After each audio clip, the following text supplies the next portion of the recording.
Welcome dear rockers, हम एक बार फिर से लेकर आ गए हैं एक और इंटरेस्टिंग सीरीज। तो इस एपिसोड की शुरुआत भविष्य में होती है, जहां एक बड़े सर्वनाश के बाद के समय को दिखाया जाता है। पूरी दुनिया में लाल बुखार नाम की एक बीमारी फैल गई है, जो कि सभी लोगों की जान ले रही है। और इस बीमारी की वजह से पहले इंसान के पूरे शरीर पर लाल धब्बे हो जाते हैं और फिर कुछ ही हफ्तों में उस इंसान की मौत भी हो जाती है। इस बीमारी की एक खासियत यह है कि ये बस बड़ी उम्र के इंसानों को ही मारती है और इस बीमारी का छोटे बच्चों पर कोई असर नहीं होता। हालांकि ये बीमारी बच्चों को होने के बाद हमेशा उनके साथ रहती है और जैसे ही वो बच्चे जवान होते हैं वो इस बीमारी की वजह से मर जाते हैं। इस बीमारी से लोगों में बच्चे करने की क्षमता भी खत्म हो जाती है और इस कारण दुनिया में इंसानों के खत्म होने का खतरा भी हो जाता है। और इस सब के बीच एक 13 साल की सिसिली में रहने वाली लड़की को दिखाया जाता है, जिसका नाम अना है। वो अपने 5 साल के छोटे भाई के साथ जंगल के बीच में रहती है। अना कभी कभी शहर में जाकर पुराना खाना लेकर आती है और वही खाना खाकर दोनों भाई जिंदा रहते हैं। उनकी रहने की जगह को कंटीली वाले तारों से बंद कर दिया गया है और एस्टर यानी कि उसका भाई वहां से बाहर नहीं जा सकता। अना एस्टर को बताती है कि बाहर की दुनिया में बहुत सारे राक्षस हैं जो कि उसके बाहर निकलते ही उसको मार देंगे और वो दोनों इसी तरह से पिछले 5 सालों से जी रहे हैं। अब अगले सीन में लाल बुखार के शुरू के दिनों को दिखाया जाता है। अना उसके मामा और पापा के साथ बारी बारी रहा करती है, लेकिन अना अपने पापा को ज्यादा पसंद करती है। और फिर एक सुबह अना और उसके पापा घर में लुका छुपी खेल रहे होते हैं, तभी अचानक उसकी माँ वहाँ पर आ जाती है। अब क्योंकि लाल बुखार वहाँ पर बहुत तेजी से फैल रहा होता है, तो अना की माँ अना को अपने साथ शहर से दूर ले जाना चाहती है और ना चाहते हुए भी अना के पापा उसको उसके साथ जाने देते हैं। और जाने से पहले वो अना से कहते हैं कि हम जल्दी मिलेंगे।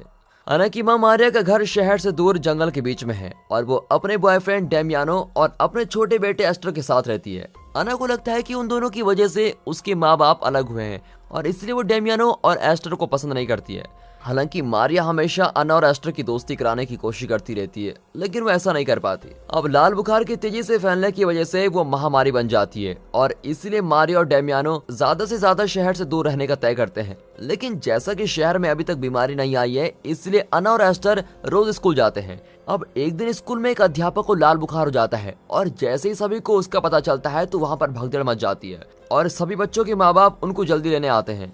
मारिया को भी बहुत कॉल की जाती है, लेकिन वो किसी भी कॉल का जवाब नहीं देती क्योंकि वो डेमियानो के साथ प्यार करने में व्यस्त है। और फिर आखिर में स्कूल में सिर्फ अना और एस्टर अकेले रह जाते हैं और एक अच्छी दयालु टीचर एंजल उन दोनों को उनके घर ले जाने का तय करती है, लेकिन वो बेचारी बच्चों के घर का पता ही नहीं जानती। और फिर अना एंजल को उनके घर का रास्ता बताने की कोशिश करती है, लेकिन घर जंगल के बीच में होता है जिसके कारण वो कहीं गुम हो जाते हैं। और फिर एंजल काफी बार मारिया को कॉल करने की कोशिश करती है, लेकिन अब उसका फोन लग ही नहीं रहा है। वो एक जगह गाड़ी से बाहर आती है और वहाँ 2 लोगों को एक होटल के मालिक को मारते हुए देख लेती है। वो दोनों एंजल के पास जाते हैं और उसको भी मार देते हैं और अब दोनों बच्चे बिल्कुल अकेले हैं और अब उन्हें अकेले पैदल ही चलना पड़ेगा। अब दूसरी तरफ मारिया को डेमियानो के पीछे एक लाल धब्बा दिखाई देता है और फिर मारिया डेमियानो को घर से बाहर जाने को बोलती है, क्योंकि अगर उनको भी वही बीमारी हो गई तो दोनों बच्चों का ध्यान रखने के लिए कोई भी नहीं होगा। और जब डेमियानो बाहर नहीं जाता तो मारिया अपने फोन में देखती है कि एंजल ने उसको काफी सारे कॉल्स और मैसेजेस किए हैं और फिर वो जल्दी से दोनों बच्चों को ढूंढने निकल जाती है और उनको घर ले आती है। और फिर हफ्ते के आखिर में अना के पापा उससे मिलने आते हैं, लेकिन उसकी हालत कुछ अच्छी नहीं है। मारिया उसको अंदर आने से मना कर देती है क्योंकि ऐसा करने पर बच्चों और उसकी जान को भी खतरा हो जाएगा। और उसी शाम को अना अपने पापा को वापस गाड़ी में बैठता देखती है और देखती है कि वो बैठते ही बेहोश हो गया। फिर कुछ दिनों में सभी को बीमारी हो जाती है और मारिया को पता चलता है कि उसके पास जीने के लिए अब ज्यादा दिन नहीं बचे हैं और बच्चों का अकेले रहने का ख्याल उसको बहुत ही डरा होता है। इसीलिए वो अपने बच्चों की जिंदा रहने के लिए कुछ बातें लिखना शुरू कर देती है और लिस्ट में सबसे पहली बात में लिखा गया है कि अना को अपने और उसके छोटे भाई का किसी भी कीमत पर ध्यान रखना होगा और लिखा है कि उन दोनों को साथ मिलकर सभी समस्याओं का हल करना पड़ेगा। अब वापस सीन प्रेजेंट में आता है, जहां बड़ी अना अपने भाई एस्टर को बताती है कि जंगल के पेड़ों ने ही उनको बाहर की दुनिया से बचा कर रखा हुआ है और वो साथ ही बताती है कि केवल अना के मरने के बाद ही एस्टर बाहर की दुनिया में जा सकता है। मौत क्या होती है इसकी समझ एस्टर को नहीं होती, इसलिए वो अना की जल्दी से मरने की बात बोलता है। और फिर अगली सुबह अना शहर से चीजें लेने के लिए बहुत ही जल्दी निकल जाती है। शहर में वो एक अंधेरे वाले कमरे में पहुंच जाती है, जहां उसको एस्टर के लिए एक खेलने वाला गुड्डा मिलता है। फिर वो उस कमरे से होते हुए एक चर्च में पहुंच जाती है, जहां उसकी तरह बहुत सारे बच्चे खाना और काम की चीजें ढूंढ रहे होते हैं। और फिर पता लगता है कि दुनिया के सभी बड़े लोग मर चुके हैं और अब पूरी दुनिया को बच्चे चला रहे होते हैं। वो खाने के लिए लड़ते झगड़ते हैं और फिर अना एक बड़ी भारी मेज के नीचे पड़ी चीज को निकालने के लिए कुछ लड़कियों की मदद करती है और फिर चीज को कौन ले जाएगा इस बात पर अना की उन लड़कियों के साथ बहस हो जाती है। तभी वहाँ एक पेट्रो नाम का लड़का आता है। पेट्रो के पास जूस की बोतल होती है जिससे वो चीज के साथ लेन देन करना चाहता है। हालांकि अना उसका बुद्धू बना देती है और आधी चीज और जूस की बोतल दोनों लेने में कामयाब हो जाती है। और तभी वहां अचानक नीले बच्चे नाम का एक समूह आता है जो वहां खाना चुराने आया होता है। वो चोरी करते हैं और दूसरे बच्चों को मारते हैं और दुनिया में ऐसे ही जिंदा रहते हैं। और फिर अना और पेट्रियो अपनी जान बचाने के लिए वहां से भाग जाते हैं और उन दोनों का पीछा किया जाता है, लेकिन वो दोनों एक सीढ़ी पर चढ़कर पुस्तकालय की दूसरी तरफ पहुंच जाते हैं। अब अना के न होने पर एस्टर जंगल में अकेला इधर उधर घूम रहा होता है और अलग अलग जानवर बनकर खुद से खेल रहा है। तभी उसका ध्यान कांटे वाले तारों की दूसरी तरफ पड़े एक खाने के डब्बे पर जाता है और वो एक डंडे की मदद से उसको अपने पास लाने की कोशिश कर रहा होता है।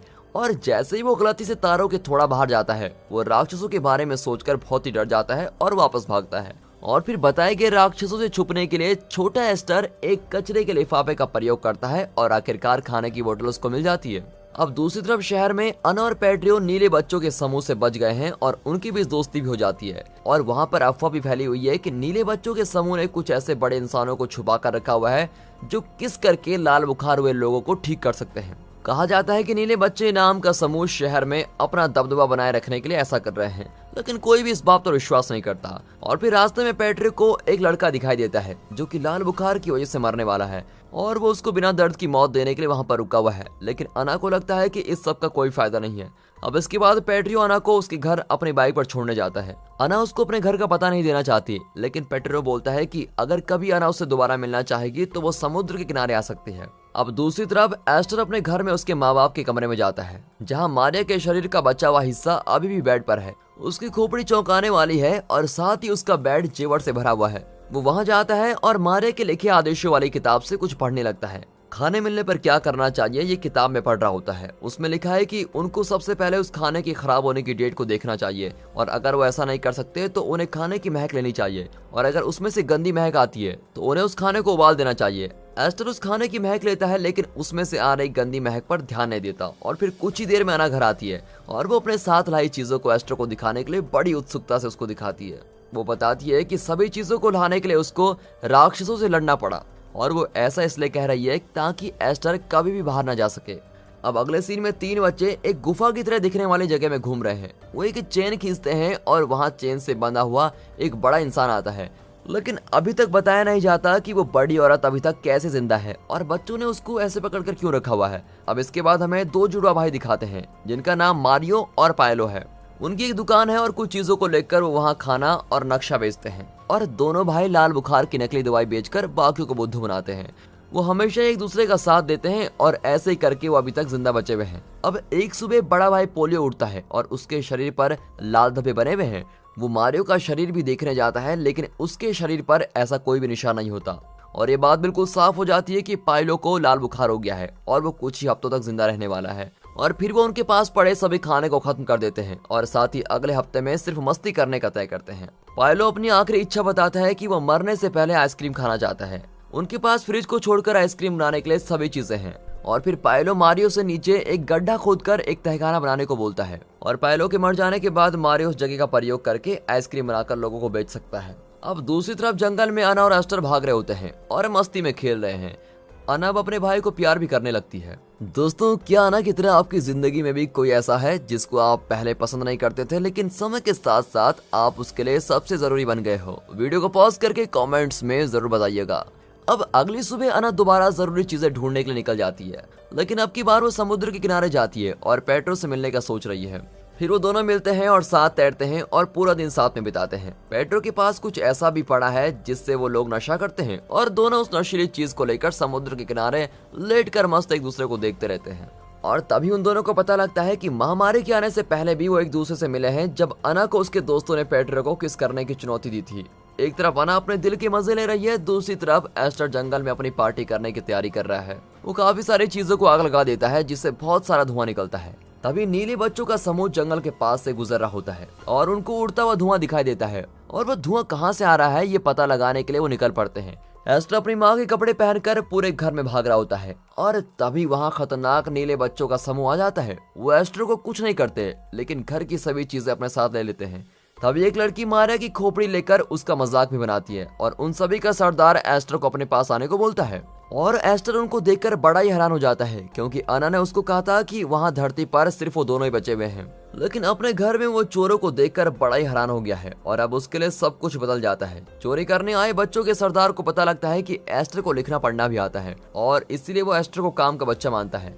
अब घर से सब कुछ जरूरी सामान लेने के बाद बच्चों की टोली घर से बाहर चली जाती है और बच्चों का सरदार एस्टर को उसके साथ चलने को बोलता है और एस्टर बिना कुछ पूछे उसके साथ चल जाता है। हालांकि जब उसको नुकीली तारों से आगे जाना होता है तो वो राक्षसों से डरता हुआ बाहर जाने से मना कर देता है और वो डर के मारे पेड़ पर चढ़ जाता है। और जब बाकी सभी एस्टर को नीचे आने के लिए बोलते हैं तो वो पेड़ की एक डाली पर जाता है और जल्दी पेड़ से गिरकर तारों की दूसरी तरफ पहुंच जाता है। शुरू में छोटा एस्टर घबरा जाता है और उसको अपने आसपास आते राक्षस दिखाई देते हैं, लेकिन जब वो अपना होश संभालता है तो उसको समझ आता है कि अना ने अब तक उससे झूठ बोला था। और सच्चाई का पता लगने के बाद एस्टर बिना किसी हिचकिचाहट के उनके साथ चला जाता है। और फिर कुछ घंटों बाद अना वापस आती है और घर की हालत को देखकर बड़ी हैरान हो जाती है, लेकिन वो सबसे ज्यादा चिंतित अपने भाई के गुम होने से है। तभी दीवार पर लगे नीले रंग से साफ हो जाता है कि वहाँ नीले बच्चों का समूह आया था। फिर भी वो अपने भाई को जंगल में ढूंढती रहती है और काफी समय तक ढूंढते रहने के बाद बेहोश हो जाती है। उसके सपने में उसकी माँ दिखाई देती है जो उससे पूछती है क्या वो अपने छोटे भाई को ढूंढने जाएगी। और जैसे ही अना जागती है तो वो अपना सामान रखकर अपने छोटे भाई को ढूंढने निकल जाती है। सबसे पहले वो पेट्रियो से मिलती है और उससे पूछती है कि उसको नीले बच्चों का समूह कहाँ मिलेगा। पेट्रियो पहले नीले बच्चों के आसपास रहता था, इसलिए उसको पता है कि वो मैगेरा में मिलेंगे। और फिर अना उसके भाई के खोने का कारण पेट्रियो को बोलती है और वहां से गुस्से में चली जाती है। फिर अना दोनों भाइयों की दुकान पर जाती है और बैटरीज के बदले मैगरा तक जाने का नक्शा मांगती है। उसको मारियो मिलता है और अना को लाल बुखार न होने की बात को साबित करने को बोलता है। और जब वो अपने टी शर्ट उठाकर सब कुछ साबित कर देती है तो मारियो उसको अंदर आने देता है। मारियो बताता है कि उसने एक नीले बच्चों के समूह में से एक को पकड़ कर रखा हुआ है और अपने भाई को ढूंढने के लिए बेकरार अना उसकी बात पर विश्वास कर लेती है और उसके पीछे जाने लगती है। लेकिन मारियो उसको धोखा देते हुए एक चिपचिपे फर्श पर धक्का मार देता है। अना वहां से उठने की कोशिश कर ही रही होती है और ये सब देखते हुए मारियो उस पर हंस रहा है। और दोस्तों इसी के साथ ये पहला एपिसोड यहाँ पर खत्म होता है। दोस्तों इसका अगला एपिसोड हमारे channel mister Hindi rocker series में आएगा, लिंक आपको डिस्क्रिप्शन में मिल जाएगा। आप जाइए एंड एंजॉय कीजिए। And finally thanks for watching.